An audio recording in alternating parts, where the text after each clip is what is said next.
Tools website untuk nyari sound effect. Searching aja myinstant.com. Kalian klik yang logonya merah.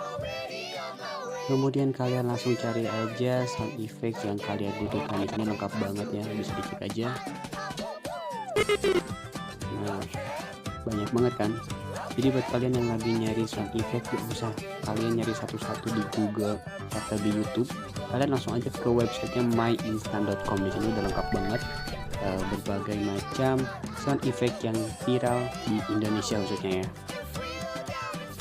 Follow terus akun ini untuk dapetin tips and trik konten kreator lainnya.